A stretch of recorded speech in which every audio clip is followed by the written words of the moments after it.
The purpose of this video is to go over the answers for the study guide questions for chapters 7 and 8 of Lord of the Flies. I've got us on our Canvas files page because I'm going to show you where you can find the things that you're going to need if you're watching this video with me and you want to go over the study guide answers, okay?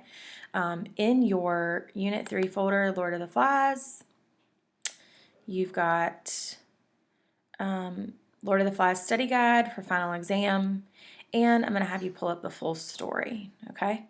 So I've already got those things pulled up. These are the chapters 7 and 8 questions, so I'm going to give you the answers to these quickly, and then there's something I want to show you in chapter 8, okay? So chapter 7 and 8 study guide questions. Number 1, how does Ralph react when a boar comes charging down the path?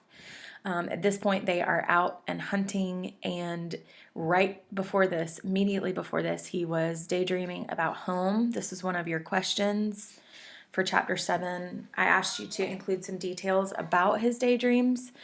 So he was deep in the middle of daydreaming, and then the boar came down the path, and it says he immediately was full of fear, but excited at the same time. And we know that Ralph was the first one to kind of jump up and get the boar. Number 2, to what does Ralph's demonstration of his hunting prowess lead?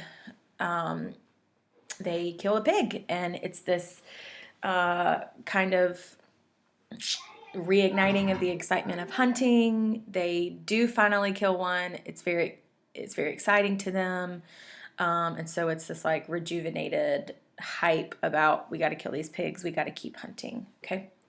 Number 3, what did the boys see on the mountaintop? Now, this was another one of your questions. They thought they saw the beast, and it looked like a beast sitting with its head bowing. We know that this was the person that came out of the plane at the end of chapter 6, the parachutist. We know that because we read that in chapter 6. So if you didn't read chapter 6 or you skipped over that, you might not have understood. They have no reason to think that it's a parachutist. Of course they think it's a beast. They've talked themselves into that. At this point, they're terrified of it. It's psychological. Number 4, why is the action of the story increasingly taking place near the darkness or in the deep night when only the moon and stars give a little light? I would say that this story probably was very light and lighthearted at the beginning. When we first get to the island, we see Ralph playing in the beautiful water on the sand, and this story certainly has taken a dark turn. They are becoming more dark. They're doing darker things, and so the action is moving towards a darker setting, if that makes sense. I don't want to go all the way back to January, but this is kind of changing the mood for you as you read. It's this really fun, peaceful, no adults island at the beginning, and we can kind of feel a little relaxed for them. And now it's certainly starting to feel dark and terrifying, and we see them shifting from good to evil. All right, number 5, although he is not able to get the boys to vote Ralph out of office as chief, Jack manages to overthrow Ralph's authority anyway. How does he do that? Now, we're going to look at this passage, this section in chapter 8 in just a second. But at first, he can't. He says, who wants Ralph to not be chief anymore, and nobody raises their hand. He does manage to take over anyway because he has meat and they are starving. And so eventually they all convert and come over to his side of the island. 6, Jack suggests a way to keep the beast happy. What is it? Now this is interesting too because when he has his newly formed little crew on his side of the island, he says, we're going to forget about the beast for a little while. We got to stop dreaming so much and causing ourselves this anxiety. And then immediately after that, he says, but we're going to hunt and we're going to leave a gift for the beast. We're going to give it meat and that will make it happy. 7, describe Simon's strange encounter with Lord of the Flies. Y'all, this is weird. It is weird. We already know that Simon is a little strange. He likes to be one with nature. He likes to be by himself. He's definitely different than the rest of them. And so you probably were very confused as you read this. What the heck is going on? Is this pighead really talking to him?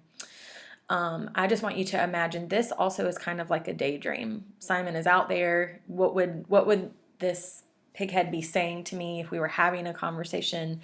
And what it says is, y'all think I'm the evil, but I am in you. Essentially saying, you guys have this evil that exists in you as humans. And Simon said that earlier in the book. Maybe the beast is inside all of us. So those pieces are starting to get tied together. Either way, he's terrified of it and runs back to tell the boys. And then number 8, who or what is the Lord of the Flies? This is the sow's head, or the pig's head, or the boar's head, whatever you want to call it, that they have killed and put on a stick as a sacrifice or a gift to the beast. So Simon was just out in the woods and stumbled upon it. Now, real quick, if we go to page 78 of this PDF, I don't know what page this is in your books, I'm so sorry. We see Jack right here asking who wants Ralph to not be chief anymore, okay, right here. And nobody votes for him. And so I want us to look at this line right here. The silence continued, breathless and heavy and full of shame, shame, shame, shame. Okay, now this is important for Jack, because where have we seen him feel shame before? When he didn't kill the pig. And what did that shame do to him? Turn him into a total savage, obsessed with hunting. Slowly the red drained from Jack's cheeks, then came back with a painful rush. He licked his lips and turned his head at an angle so that his gaze avoided the embarrassment of linking with another's eye. Okay, now this isn't good. We know what embarrassment does to Jack. We've already seen it totally transform him. And so this is some really bad foreshadowing for what's to come, okay? Because we've already seen Jack in a situation where he feels embarrassed, and that totally transformed him, kind of from human to this animal hunter, okay? I'm going to fast forward just a little bit to the part where sorry, my computer's so slow right now, where they actually do kill the pig.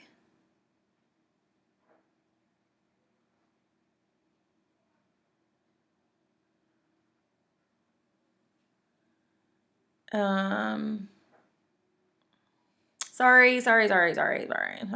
I should know exactly where it is, and I don't.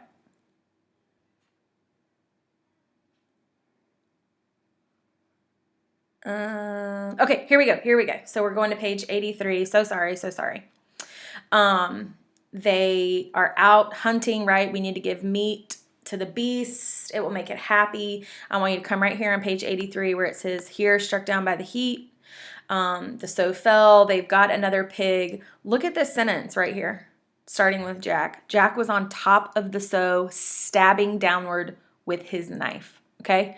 Not only is he not afraid to kill a pig anymore, he is literally on top of this thing, violently stabbing it. Okay. He is gone, y'all. Jack is no longer a sane, functioning human. And then the rest of this, we see him start to rub this blood on his face. Like he's got the mud and stuff on his face. He's just putting blood all over his face. So yikes. Jack changing. Okay. So there are your answers for chapter 7 and 8. I am going to do a separate video for chapter 9 and explain some of that allegory to you. And chapter 9 is a big turning point, so don't skip that one. Okay. All right. Hope y'all have a great day at home. Miss ya.